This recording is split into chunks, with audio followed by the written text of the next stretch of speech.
আসসালামু আলাইকুম, welcome to BD study apps. Hello প্রিয় শিক্ষার্থী, তো তোমরা যারা এসএসসি বিএমটি একাদশ শ্রেণীতে রয়েছো, আজকে ভিডিওটি তাদের জন্য। তো আমাদের আজকের টপিক হচ্ছে একতরফা দাখিলা পদ্ধতি। তো এই অধ্যায়ের একটি অঙ্ক, অর্থাৎ আমরা 7 অধ্যায় থেকে একটি অঙ্ক করবো আজকে। তো এর পূর্বেরগুলো তোমাদেরকে আমি দিয়ে ফেলছি, তো সেগুলো তোমরা হয়তো বা দেখে নিয়েছো। তো আমাদের ফেসবুক গ্রুপ হচ্ছে যেটা BD study apps by Abdullah, আর আমাদের ফেসবুক পেজ হচ্ছে যেটা বিডি স্টাডি অ্যাপস। তো তুমি চাইলে এগুলোতে অ্যাড হয়ে যেতে পারো। তো অ্যাড হলে আমাদের সম্পর্কে অনেক কিছু জানতে পারবা।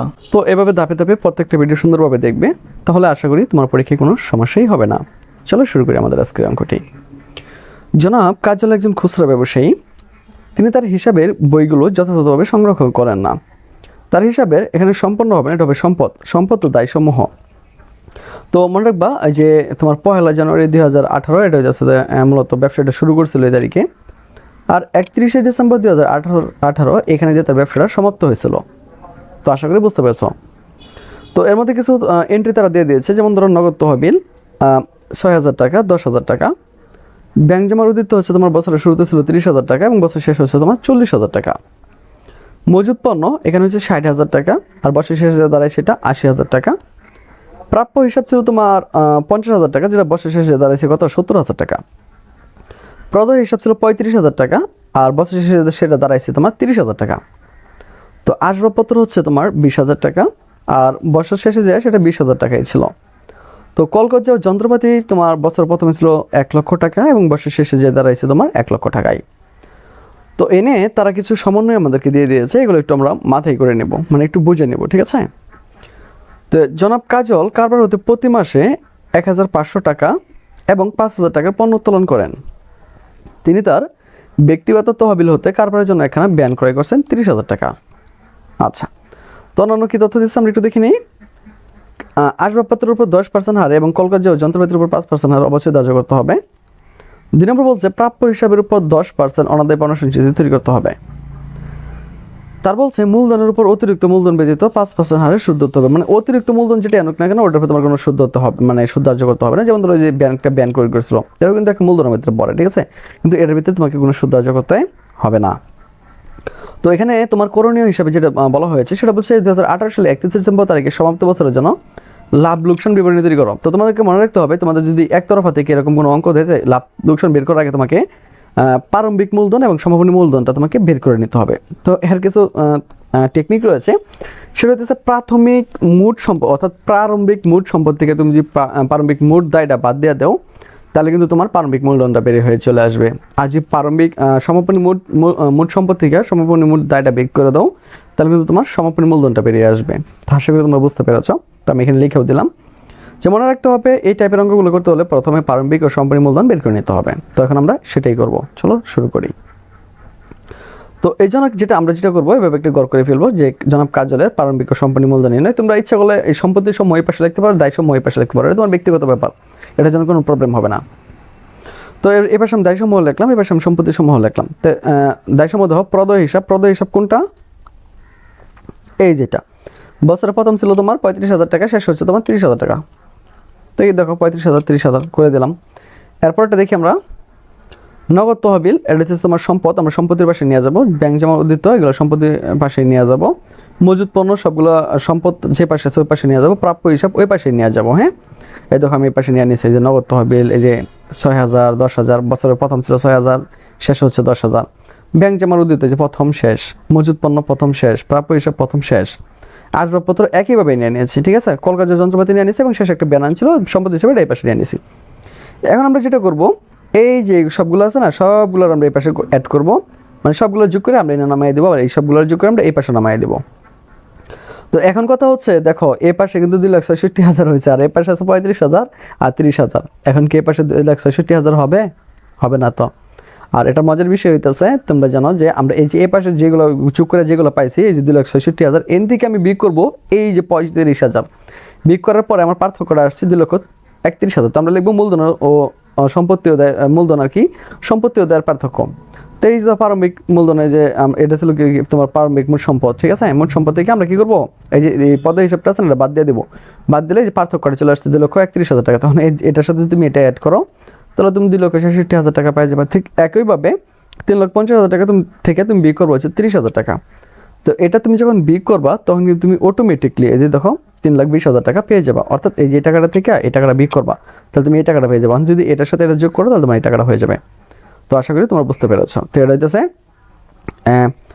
তোমার হইতেছে এটা হচ্ছে প্রারম্ভিক মোট সম্পদ, আর এটা হচ্ছে সমাপনী মোট সম্পদ, এটা প্রারম্ভিক মোট দায়, এটা হচ্ছে তোমার সমাপনী মোট দায়।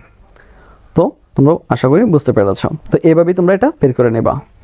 ওকে, তো এখন আমাদেরকে যেটা করতে হবে সেটা হচ্ছে আমাদেরকে লাভ লোকসান বিবরণীটা তৈরি করতে হবে। তো এটা আমরা কীভাবে তৈরি করব? তো প্রথমে লিখবো আমরা লাভ লোকসান বিবরণী 31 ডিসেম্বর 2018, এ পাশে লিখবো ডেবিট, এ পাশে লিখবো আমরা ক্রেডিট। এখন ওই যে মনে আছে এই যে প্রারম্ভিক মূলধন কত ছিল? প্রারম্ভিক মূলধন 2,31,000 টাকা, ঠিক আছে, 2,31,000 টাকা। তো এটার আমরা এ পাশে নিয়ে আসবো, এই 2,31,000 টাকা নিয়ে আসছি। অতিরিক্ত মূলধন, তো অতিরিক্ত মূলধন কোনটা? এই যে সে যে 30,000 টাকা দামের একটা ভ্যান গাড়ি ক্রয় করে দিয়েছিল, এইটা হচ্ছে অতিরিক্ত মূলধন। তো এটারে আমরা কী করবো? এ পাশে নিয়ে আসবো। ওই যে অতিরিক্ত মূলধন কত? 30,000 টাকা। আগে আমি একটা শেষ করি, হ্যাঁ, আগে এই ডেবিট পাশটা শেষ করি। তারপর হচ্ছে অনাদায়ী পাওনা সঞ্চিতি। অনাদায়ী পাওনা সঞ্চিতি কোনটা? 7,000 টাকা তারা বলছিল না?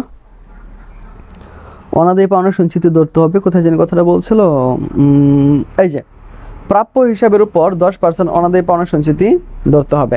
তো প্রাপ্য হিসাব কোনটা? যে 50,000 টাকা আছে, আবার 70,000 টাকাও আছে, ঠিক আছে। আবার তোমার বলছে কয় পার্সেন্ট ধরার জন্য? 10%। যেহেতু 10% এখানে ধরা হয়েছে, তো আমরা একটু দেখে নিই এখান থেকে। 10% ধরা হয়েছে অনাদায়ী পাওনা সঞ্চিতি, এই যে তোমার 7,000 টাকা। এটা কিন্তু টাকাটা ধরছে কোনটার উপরে জানো? 70,000 টাকার উপর ধরছে। এই প্রাপ্য হিসাবে এখানে 70,000 টাকা ছিল না, সমাপনীটার উপর ধরছে আর কি তোমার 10%।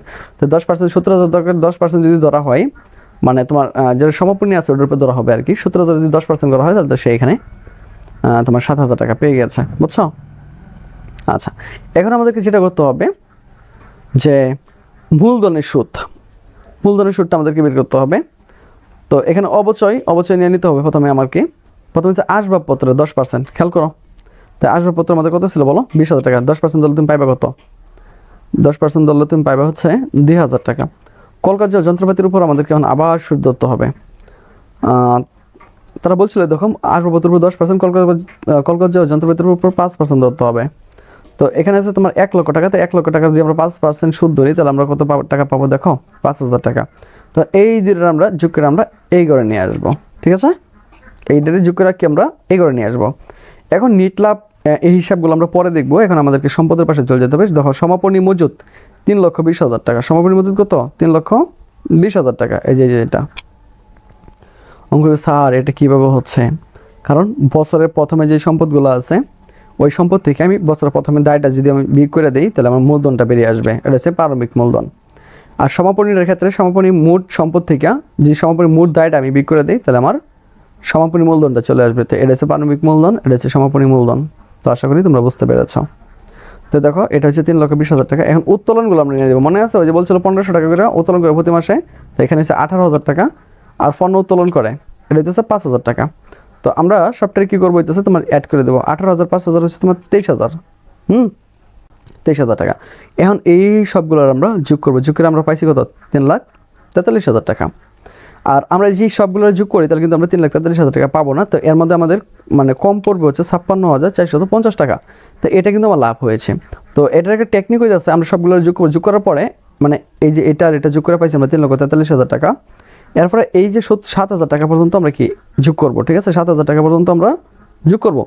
যোগ করার পর আমরা এর থেকে বাদ দিয়ে দেবো। বাদ দিলে কিন্তু আমরা 56,450 টাকা পেয়ে যাব, ঠিক আছে। 56,450 টাকা কী করবো আমরা? পেয়ে যাব। তো এখন আমরা যদি সবটাই যোগ করে দিই দেখো এটা সমান হয়ে যাবে। তো এখানে লাগবে মূলধন হিসাবে স্থানান্তর করা হলো। তো এটা নিট লাভ হিসাবে দেখিয়ে দেবো যে এই টাকাটা কি নিট লাভ হয়েছে। হ্যাঁ, নিট লাভ হয়েছে।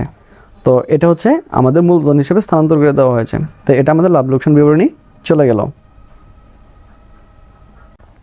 তো এখন আমাদেরকে যেটা করতে হবে বৈশ্বিক বিবরণী। মনে রাখবে বৈশ্বিক বিবরণী আর আর্থিক অবস্থার বিবরণী একই জিনিস, এটা নিয়ে এত টেনশন করার কিছু না। তো সম্পত্তি সমূহ দায় সমূহ তুমি চাইলে এই পাশে সম্পত্তি লিখতে পারো, এই সময় দায় লিখতে পারো, কোনো সমস্যা নেই, একই জিনিস। তো আমি দায়টা এই পাশে নিয়ে নিলাম। তো প্রথমে নিব আমরা প্রদেয় হিসাব 30,000 টাকা। তো এই প্রদেয় হিসাব কোনটা তোমাদেরকে একটু দেখিয়ে নিই। এই প্রদেয় হিসাব হচ্ছে তোমার প্রদেয় হিসাব এই যে এই পাশেরটা, মানে বছর শেষেরটা আর কি, শুরুটা না। হ্যাঁ, মানে আর্থিক অবস্থার বিবরণী আমরা তো কখন করি বলো? যখন হইতেছে আমার ব্যবসাটা শেষ হয়ে যায়, বছর শেষ পর্যন্ত আসে, তখন কিন্তু আমরা আর্থিক অবস্থার বিবরণীটা তৈরি করি।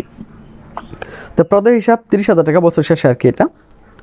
তো দেখো, আর এখানে যে নগদ তহবিলটা নেওয়া হয়েছে, আমি সম্পত্তি পরে আসছি, আমি দাঁড়িয়ে শেষ করে নিই। তো মূলধন হইতেছে 2,31,000 টাকা। তো স্যার মূলধন 2,31,000 টাকা, এটা কোনটা? তো এটা তোমাদেরকে দেখিয়ে দিচ্ছি, এই যে এটা, বুঝছো? এই যে এটা 2,31,000 টাকা। তো এটা হচ্ছে এই যে এটা মনে রাখবা, আমরা যে এই পাশে যেটা পাবো, প্রথম পাশে যেটা পাবো ওইটারই আমরা এগুলো নিয়ে টানা হেঁচড়া করবো আর কি, ঠিক আছে? 2,31,000 টাকা। পর মূলধনের সুদ বের করতে হবে। তো ওরা কি বলছিল একটু দেখে নিই আমরা, শর্তটা কী দিয়েছিল? ওরা শর্ত দিচ্ছে মূলধনের উপর 5% সুদ ধরতে হবে। তো এখানে যে মূলধনটা আছে, আমাদের মূলধনের উপর 5% যদি আমরা সুদ ধরি, তো মূলধনের 5% সুদ ধরলে কিন্তু আমরা পাই যাই কত? 11,550 টাকা। স্যার এটা কীভাবে হইলো? এই যে মূলধনটা আছে না, এই যে মূলধনটা, এই মূলধনটার উপর তুমি 5% সুদ ধরো, তাহলে তোমার এটা চলে আসবে। তো আশা করি তোমরা বুঝতে পেরেছো। দুটো কী করবো আমরা? যোগ করবো এই করে, হ্যাঁ? অতিরিক্ত মূলধন, ওই যে মনে আছে একটা ব্যান গাড়ি যে ক্রয় করছিল, মনে নাই? ওকে, একটু দেখিয়ে দিই, হ্যাঁ? এই যে 30,000 টাকা ব্যান ক্রয় করছিল, তো এটা হচ্ছে অতিরিক্ত মূলধন। তো আমরা এটার সাথে কি আমরা অ্যাড করে দেবো। তো এখন টোটাল হচ্ছে কত? 2,72,750 টাকা। এখন হচ্ছে বাদ, এখানে টাইপিংটা মিস্টেক হয়েছে, কারণ অনেক সময় সফটওয়্যারে ঝামেলা করে। তো এখানে হচ্ছে 23,000 টাকা তারা উত্তোলন করেছে। স্যার 23,000 টাকা কোথায়? দেখতে চাই, এই যে 23,000 টাকা। তো এই 23,000 টাকা আমরা এখানে অ্যাড করে দিচ্ছি, তাহলে হচ্ছে আমার এইটা। আচ্ছা, এখন আমরা যেটা করবো, এটা এই পাশে রাইখা দেবো, আর কোনো কাজ করবো না। এখন আমরা সম্পদে চলে যাব। এখন নগদ তহবিল কোনটা একটু দেখিয়ে দেই। সমাপনীটা এই যে 10,000 টাকা। আমরা কি করলাম? এগোরাই না, এই যে এগোরাই না বসাই দিলাম।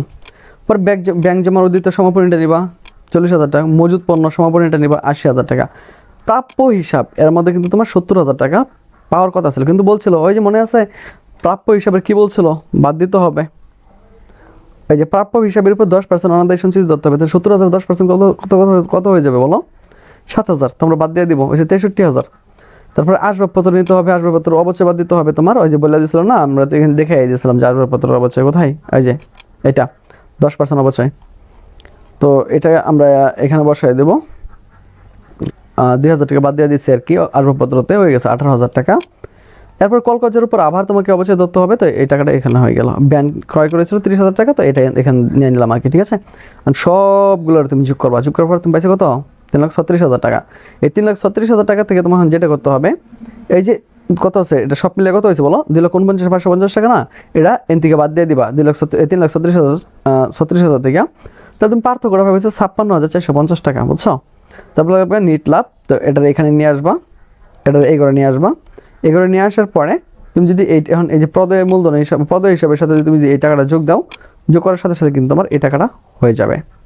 তো এটা ছিল কিন্তু আমাদের বৈশ্বিক বিবরণী বা আর্থিক অবস্থার বিবরণী। তো আমি তোমাদেরকে বলবো যে অবশ্যই ভিডিওটি তোমরা 2-3 বার দেখে নিও, তাহলে আর কোনো সমস্যা থাকার কথা না। আর যদি কোনো সমস্যা থাকে অবশ্যই কমেন্ট করবো, আমি পরবর্তীতে এই বিষয় নিয়ে আরেকটা ভিডিও করে দেওয়ার চেষ্টা করবো। তো আজ এখান থেকে বিদায় নিচ্ছি, কথা হচ্ছে আবার একটা নতুন ভিডিওতে। সে বন্ধু সকলে ভালো থাকো, সুস্থ থাকো এবং সাথে থাকো বিডি স্টাডি অ্যাপসের।